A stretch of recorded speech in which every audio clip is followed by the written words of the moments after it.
Good afternoon, everyone. My name is Sanjay Krishna. I'm a professor in electrical and computer engineering. I'm also the chair of the Solid State and Electronics, or SSEP. So in the next 5 minutes, I'm going to give you an idea, an overview over the SSEP. And I would start first with describing what exactly is solid state electronic photonics and how do we fit into the ECE ecosystem.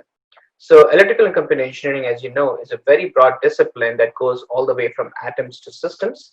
And the underlying science goes from all the way from physics to math, so from hardware to software. SSCP is a field of area which basically focuses on the device level, the component level. So we have materials that we take, convert them into devices, and we work with circuit engineers to make it into a subsystem. And towards the end of the presentation, I'll give you an example of one such case of atoms or systems. So solid state electronic and photonics it basically focuses on the research and development of electronic and optoelectronic devices. For example, you see on the bottom right, this is light emitting diodes. You have got solar cells, you've got photodetectors, lasers, and a lot of the electronic circuits that we have. What exactly do our students do? We basically have this steps where we design and model these semiconductors. We typically then do the material synthesis or do the epitaxial growth. We fabricate these materials, and once we create these materials, we do the material characterization, make sure the materials are qualified. Then we take them into the clean room and we fabricate, we make these devices. We do test and measurement, and then we analyze this. So we do this multi-physics analysis. So we use these different steps to finish this design to demonstration cycle. So using this methodology, we realized the next generation of diodes, transistors, solar cells, lasers, and photodetectors, etc.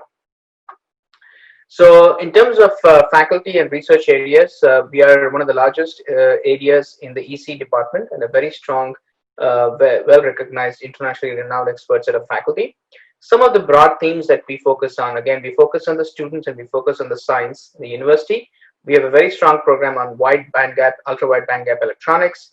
We also work on photonic and optoelectronic devices all the way from ultraviolet to infrared to RF to radio frequency. We also work on material science and device physics using micro and nanotechnology. So you can see the list of all the faculty members over here.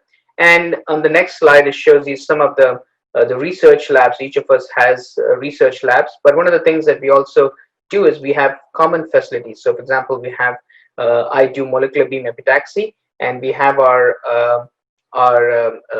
MBE as a part of what's called as a semiconductor epitaxy analysis lab, which has been around for the past 20 years. So we have a very evolved model of sharing our labs. So all the labs, for example, the clean room, we have CMAS, which is the Center for Electron Microscopy and Analysis. We also have Nanosystems Lab. All of these are shared labs that the various research labs have access to.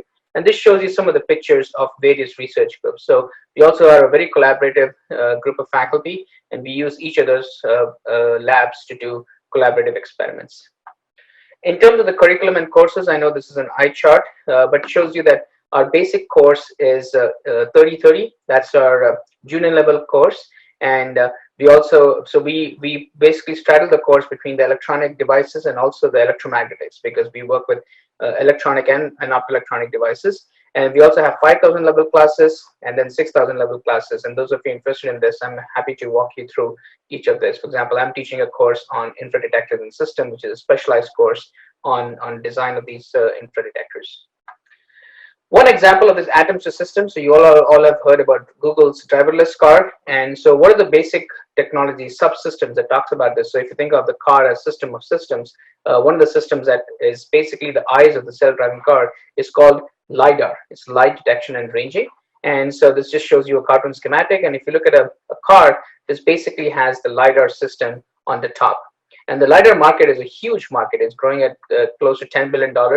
By 2025 at a CAGR of about 35%. So what do we do? Solid state electronic and photonic devices are basically the components that go into this. So for example, we build the lasers. We are using broader the solid state area. SSCP researchers would build the lasers, would build the optics that go with it, build the detectors and the circuits. So this is an example of how we fit into the broader ecosystem. So in terms of job opportunities for you all, a lot of our students go into academia. They also work very closely with Department of Defense and NASA. So they also end up in national labs. Roughly, actually, about more than half of my students are actually in the DoD labs.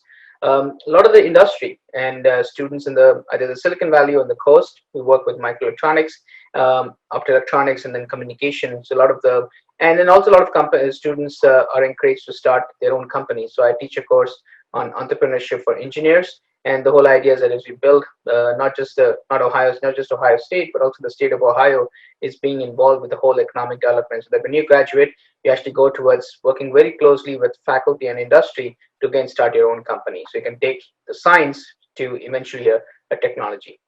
So to summarize, we believe that the semiconductor materials and devices are enabling technology to advance, and it could be a disruptive because we do things at a device level, the materials level. A lot of the changes that we can make has ripple effect down the whole value chain. Our coursework and research are focused on the six things that we said about modeling, materials growth, fabrication, analysis, and then we also look at the applications of semiconductor devices. And again, we are individually good faculty, and we are collectively great. So join us and learn more at our website. Again, I want to welcome you to Ohio State.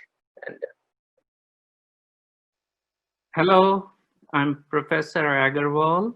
Welcome to Power and Energy Group.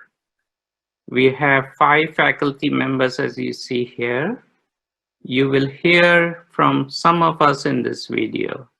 Our mission is to develop energy efficient technologies to reduce global warming so we can save this planet for us, for you, for our future generations. We develop semiconductor power devices from 600 volt to 12,000 volt, power electronics from 100 watts to 1 megawatt, electric machines for large systems, and do research on power systems. If you are interested in working in our groups, please contact any of us. Together we have about 50 graduate students and undergraduate students. And many funding opportunities are available. Collectively, we work under the Center for High Performance Power Electronics, CHIPE in short. Our labs are located in the basement of the Caldwell Laboratory. You're welcome to come and visit us. So let me start with my group. Our group is called the Wide Bandgap Semiconductor Group. We develop 600 volt to 12,000 volt power devices using a new semiconductor called silicon carbide. Our focus is reliability of these devices.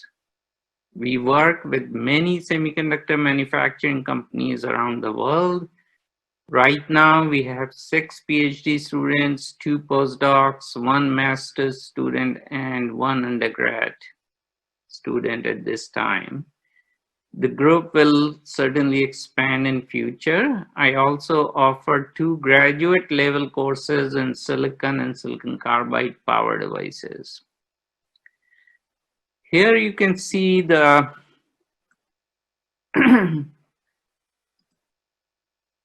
intricate design of these power devices, which consist of 10 to 12 or more layers. Silicon carbide power devices have a very bright future. They provide high efficiency and are poised to grow into many market segments you see here, from traction to motor drives. Electric vehicles is the biggest market we see developing in future, up to about $40 billion worldwide over the next 10 years. Needless to say, there will be many good jobs in this area. Silicon carbide power electronics in electric vehicles offers 6 to 8% higher efficiency. It will save a lot of carbon dioxide emissions. So a lot of our work is focused on that. The next big application is converting solar energy into electrical energy, where higher efficiency is absolutely critical. and helps lower the cost of energy while reducing carbon emission. Another application for power devices is developing motor drives for large electric motors. Semiconductor devices can save 20 to 30% of energy consumed per motor. These are huge savings in carbon emissions. Silicon carbide technology is presently being deployed in large-scale industrial motors. If you're interested in power devices, please talk to me or send me an email. We can also offer hourly work if you're a master's student and full support if you want to pursue PhD, as long as you have some background in semiconductors. Now let me introduce Professor Jin Wong to you.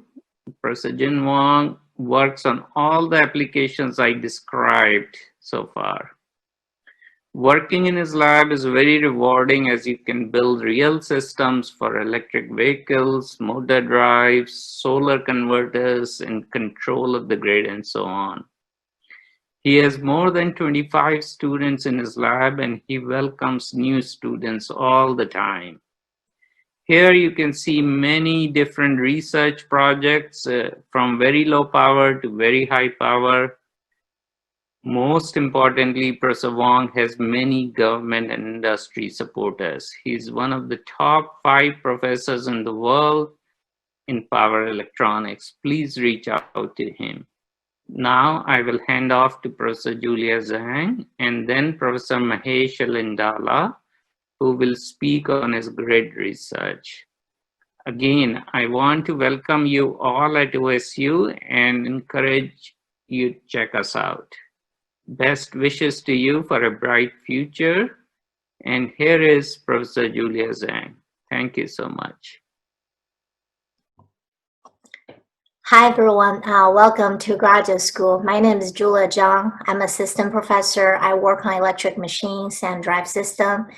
And so in our group, Professor Long Yashu also works on electric machine and drive system. And we have our emails at the bottom of this page. And if you're interested in working with us, then you can feel free to email us. And in my group currently, I have 11 students working with me, 7 PhD students, 1 master student, and 3 undergraduate students. And I'll talk about what kind of research we do in our field. We pretty much work on everything related to electric machines and electric motors and generators. For example, we look at components like laminations, magnets, insulation windings, and we look at how to design those components so we can have better efficiency and better performance and reliability for the electric machines. And also, when we're designing electric machines, we use a lot of engineering tools to look at electromagnetic performance, thermal, structural performance of machines. And so those applications we use are like MATLAB and ANSYS. And so MATLAB, we use MATLAB to do control algorithm simulation for electric machines. So after we design prototypes, and we also build prototypes and test those prototypes in our lab. So at Ohio State, we have a high-power dynamometer in the basement of Caldwell lab, and so we use that to do design verifications for all the machines we design. And regarding applications of those electric machines we work on, giving a few examples here. So for example, those big propulsion motors, all-electric ships, and also generators or motors for more electric aircraft. And so this is an example of the 250 kVA generator used on Boeing 787. And so currently we're looking at some new technologies and see if we can have even better performance and also less weight compared to this state of the art.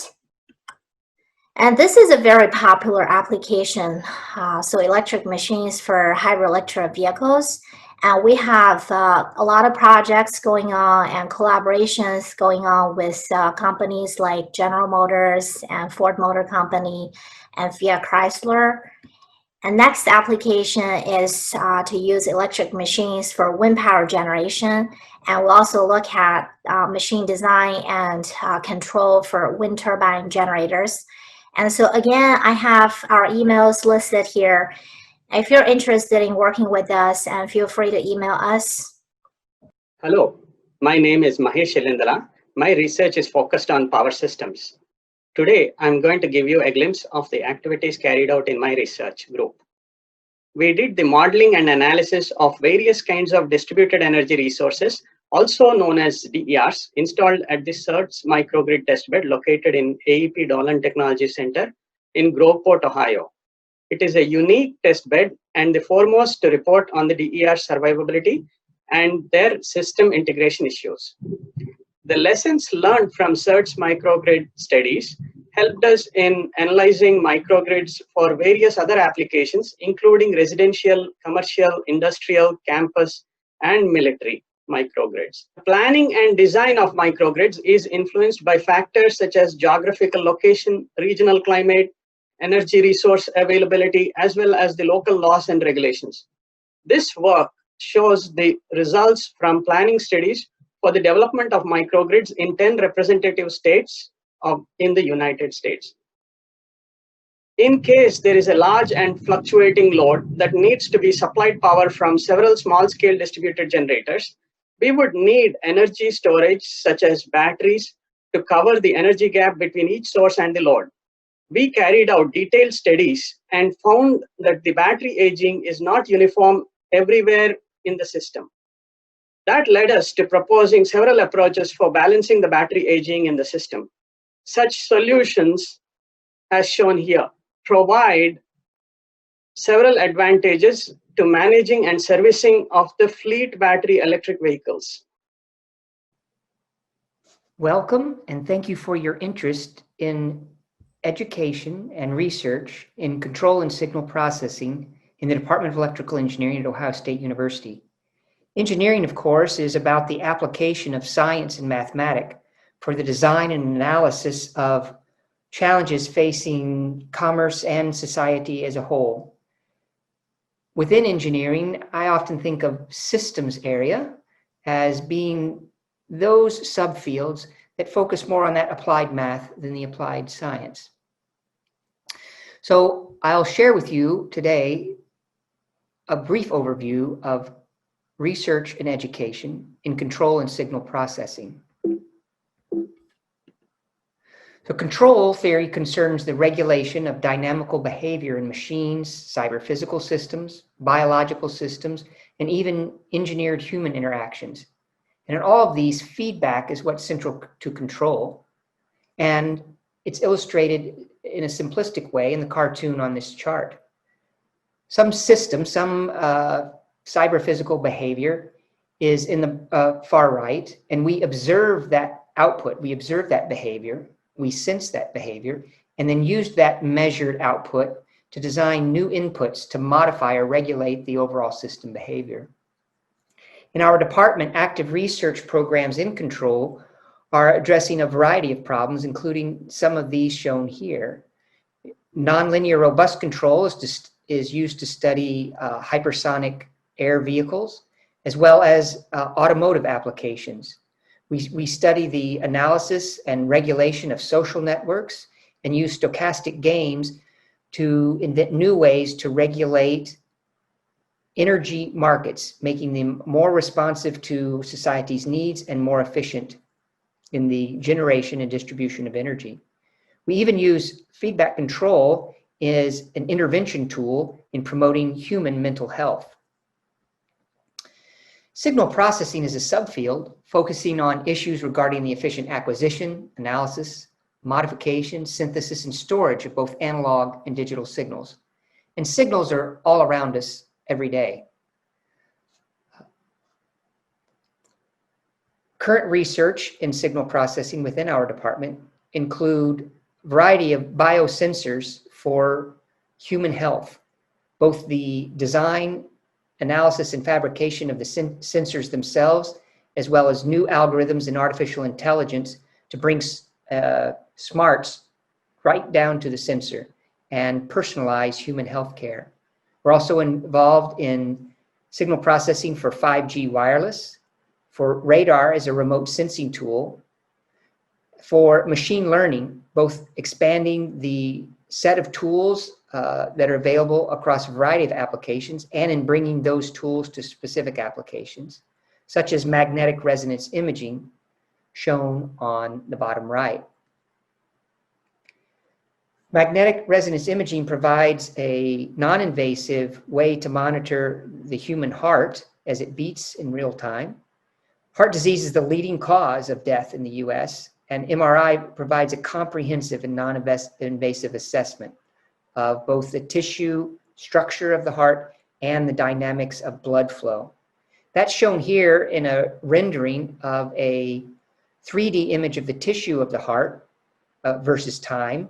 Superimposed in color is the imaging system's ability to map out the velocity of blood flow at any voxel in this image.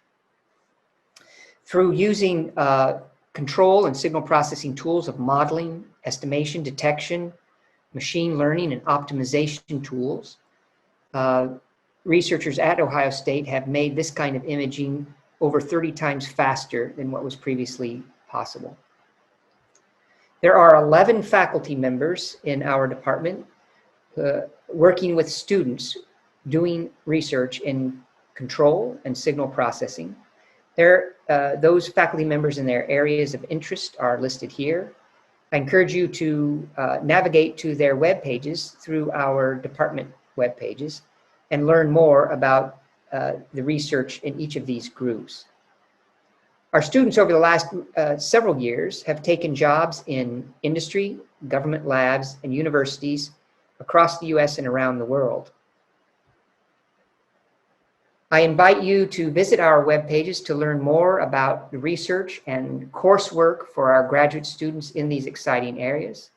Thank you again for your interest, and we look forward to you joining us in some of these exciting research areas. Thank you, and be well. Hi, this is Joel Johnson from the Department of Electrical and Computer Engineering at Ohio State, here to talk to you about the electromagnetics, microwaves, remote sensing, and optics areas. Our department has a long tradition of excellence in these areas. We've got 15 faculty leading research across various projects and in areas of investigation. We've got a long history in this area that's produced numerous alumni who are leaders in academia and industry. We've got an extensive curriculum at the graduate level that helps provide outstanding training across the analytical, numerical, and experimental methods of these areas, and research across a wide range of topics housed at the Electroscience Lab on West Campus. You can see here a list of courses in the area. For first semester students, typically you might be taking ECE 6010, the first graduate theory class, and one of these 5,000 level courses, of which 5010, the propagation class, and 5017, microwave engineering, are offered in the fall. But definitely there's a lot of options to pursue and a lot of interesting courses to consider for your schedule. Here's a picture of the Electroscience Lab. It's out 1330 Kinnear Road, West Campus, about 1.5 miles from Dries. Many of you who get involved with research will be having your research labs and offices out at the Electroscience Lab and taking your classes over here on main campus. We've got great facilities out there for doing research in electromagnetics. I'm going to go through a few sub areas of our field, talk to you in a little more detail. The first one we're going to talk about is just general area of electromagnetics that's participated in by almost everyone in the lab, but particularly these investigators: Professor Jianfei Li, Chi-Chi Chen, Fernando Teixeira, Bob Burkholder, Rob Lee, Asamina Kirti, and Taehong Lee. This involves the development both of tools for predicting electromagnetic fields, as in computational electromagnetics, and then using those tools to design new electromagnetic devices like antennas and other systems. We've got a long history of innovation in developing new antenna systems at the laboratory. Another area of interest these days is bioelectromagnetics, trying to use electromagnetic fields to understand the human body and use those in medical research. Professor Kirti is very active in this area, along with Professor Teixeira and Dr. Branger. You can see here an example of one of Professor Kirti's projects trying to make a small antenna that will be better matched to to be able to drive radio frequency fields into the human body. And it's being used actually in this case just to receive the natural thermal emissions for probing the temperatures inside the body.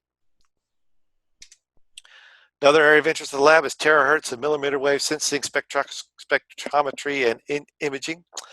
We've got a great facility at the lab called Helios, the Hyperspectral Engine Lab for Integrated Optical Systems. It's got us a very nice set of equipment for doing research in these areas. Professors Nahar, Sertel, Teixeira, Galachechian, and Chris Ball are involved in this area. You may be aware that the terahertz is kind of this gap in the spectrum where it's kind of the boundary between radio technologies and optical technologies, but it's very useful because there's a lot of particular molecular signatures you could sense there or other applications. So we got a nice facility for research in this area. Remote sensing is an area involving the use of electromagnetics to try and probe some object of interest. I'm actively involved in this area. In my case, I'm trying to sense properties of Earth's environment. We got a great team of people involved, including Drs. Ball, Burkholder, myself, Andrew O'Brien, Teixeira, and Professor Challar Yardim. We've done work recently developing instruments for measuring the signatures of ice sheets. We've had deployments to Greenland and Antarctica. We built a CubeSat that was deployed from the space station in 2018 for demonstrating some new radiometer technologies. So a lot of interesting work going on in this area as well. We also work in radar systems, trying to design new radar systems that will have enhanced capabilities for future applications. I'm also active in this area along with Professor Burkholder, Dr. Neese, and Dr. Nippa. Two kind of areas of current focus. One is the development of radar systems that can adapt themselves in real time to try and improve their ability to sense things, called cognitive radar. Here's a picture of the cognitive radar system that's over in the Electroscience Lab Cognitive Radar Laboratory, and also passive radar, where we try to just deploy receivers and use signals of opportunity to enable us to sense objects out in the environment just by using the reflections of these signals of opportunity.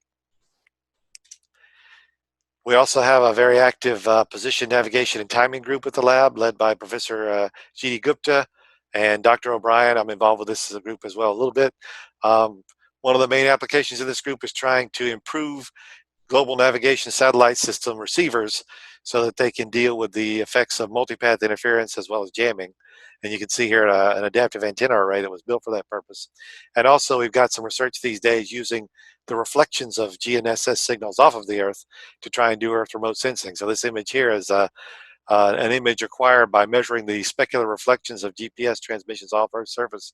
And you can see that by doing so, you can detect water bodies even under thick vegetation like in the Amazon. We've also got a very active mixed signal research group that's these days doing a lot of applications in assured and trusted microelectronics. This group is led by Professor Walid Khalil, and Dr. Shane Smith and Islam Yahya are involved with this area.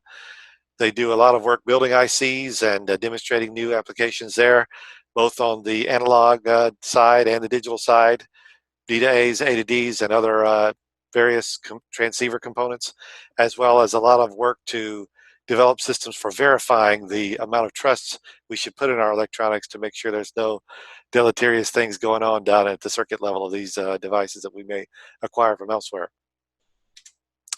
Integrated photonics is also an area of active research led by Professor Ron Riano. Also, Professor Nahar, Teixeira, Sertel, and Nip are involved.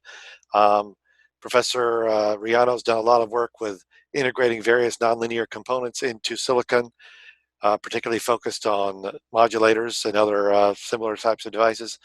This area benefits from the presence of the outstanding fab facilities at OSU, including many of them at Nanotech West across the street from the laboratory, and a lot of interesting things happening in this research group.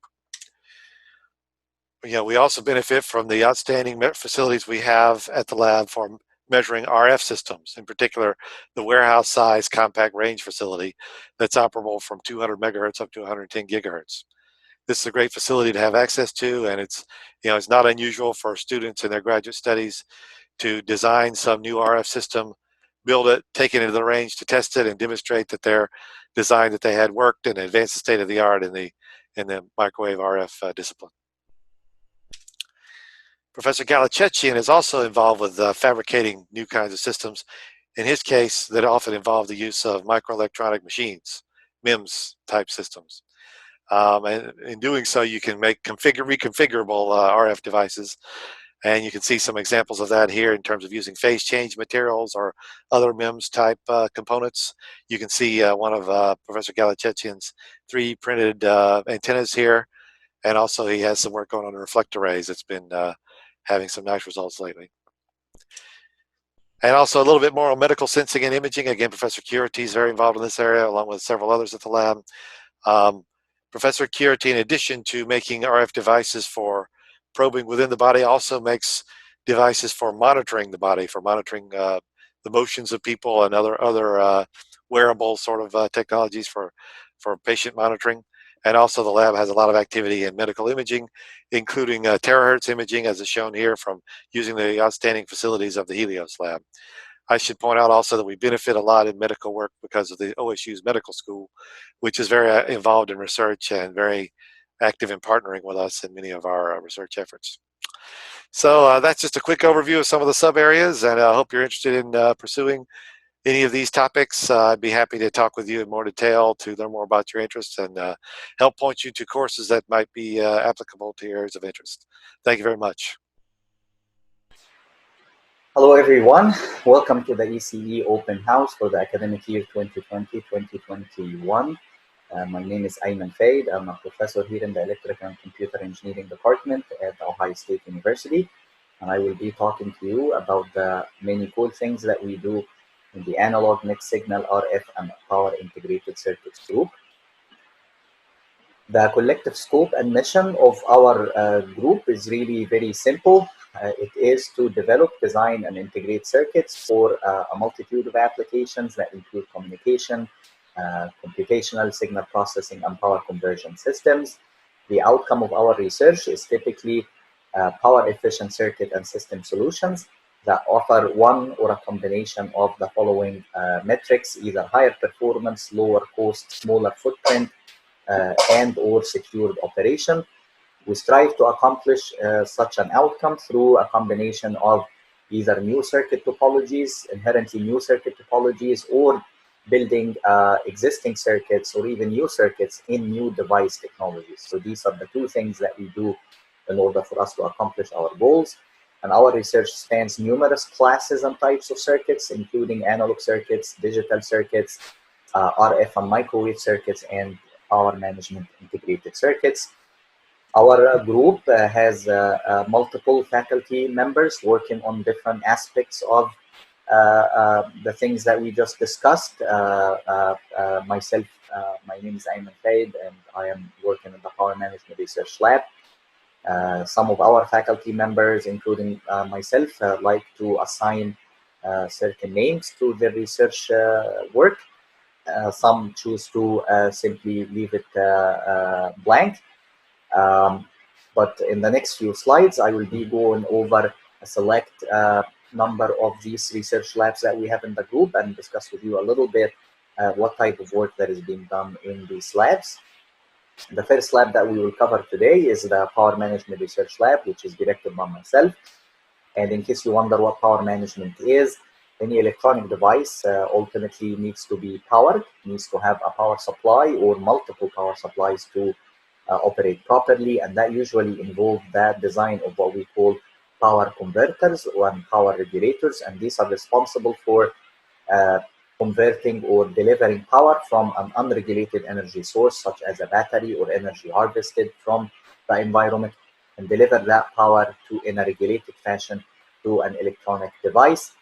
So that includes things like buck converters, linear regulators, boost converters, as well as battery chargers. In case you wonder how critical power is in a given system, this picture here to the left shows you a teardown of an iPad, a printed circuit board coming from an iPad, and everything that is highlighted in a red box represents a power conversion circuit or something related to power. So you can see that it's a significant portion of the system. The picture on the right also shows you a chip from a quad-core AMD processor, and as you can see, 70% of the pins are dedicated just for power. So power management is a significant portion of most of our electronic devices today. The next lab that we will cover is Circuit Lab for Advanced Signals and Systems, or CLASS for short. And the focus of this lab is directed by Professor Khalil. And the focus of this lab is the design and modeling and characterization of complex mixed signal integrated circuits with a top-bottom approach, or a systems view approach. To start from the bigger system, developing the specs that would be needed from the lower level circuits, and then work on the design of these circuits. And the work of Professor Khalil has an emphasis also on hardware security and trust, which is basically how to build these circuits and systems so that they are immune to any hacking or counterfeiting type of activities. And work performed in the lab covers a variety of analog and mixed signal circuits, such as ADCs and DACs, PLLs and VCOs, and multiple other circuits. For the recent and ongoing project, this is just a sample of the type of work that is being done in this lab, which has a lot of focus on digital to analog converters and analog to digital converters. In case you're curious what these things mean, normally the signals that exist naturally in the environment are analog in nature, meaning they are continuous in time and magnitude, but the processing that we do electronically is typically done in the digital domain. So you have to have a block that can go back and forth between these two types of signals. The next lab that we will talk about is the Mixed Signal Integrated Circuits and Systems Lab. This lab is directed by Professor Tawfiq Musa, and it focuses mainly on high-speed wireline communications. What that means is that if you have multiple processors, for example, and they need to talk to each other or communicate to each other, which can be through a cable, it can be through a trace on a printed circuit board, or it can also be on an optical fiber channel. So the focus of the research in this lab is to build these circuits responsible for transmitting and receiving very high speed signals over a wireline communication channel. And the focus is always obviously the speed and the power efficiency of these circuits. The next lab that we will talk about is the Nonlinear RF lab, which is directed by Professor Patrick Roblin. And the focus of this lab is mainly on the design of RF power amplifiers. In case you're curious about what that means, in order for you to transmit signals wirelessly, you have to have an interface circuit between the source of your data or signals and the antenna. In order for you to transmit, you have to have these signals with very large power. And the block that is responsible for that is what we call an RF power amplifier. RF power amplifiers are very complex systems, and they require very careful circuit design because we care about noise and linearity of the power amplifier, for example. But it's not only limited to circuit design, it involves a lot of device modeling as well, especially due to the very high frequency involved in RF circuits. Accurate modeling of the devices that are being used are very critical. So that was a quick summary of the activities, some of the activities that we have in the circuits group here at ECE at Ohio State University. If you have any questions, please don't hesitate to contact me. My name is Ayman Faid, faid.1.ocu.edu, or also you can communicate with any of our esteemed faculty members in the circuits group. Hope you enjoyed the presentation, and thank you very much. Hello, my name is Professor Eylem Ekici, and I would like to first of all welcome you all to our graduate program. I would like to make a brief introduction to the computer engineering, networking, and communication area. The reason we would like to bundle computer engineering, communication, and networking under one umbrella is because we would like to see all of these areas and topics working together with at its center with computing and all the associated capabilities that we would like to develop along the way. What this really entails is, first of all, designing circuits, algorithms, and platforms for computing, then linking such devices together, and then finally forming large-scale networks to enable and facilitate computing. When you look all around you, you will see more and more devices and platforms where computation is done either locally or in the cloud, and the information is then passed around between multiple platforms and uses either us as its end users or destinations, or other platforms that exist in the web for later consumption. In this big interconnected communication and computation platform, that is spanning the entire globe, we would like to find the important aspects that will benefit from further development and further innovation. Our area is composed of a number of highly distinguished professors and researchers, and we would like to also introduce some of their research areas as listed here on the slide. You will see a lot of people with very diverse backgrounds and expertise levels. And in addition to that, we also create strong collaborations between different researchers and different programs that will facilitate a large number of very interesting innovations, and also make sure that we will have our impact on the research community.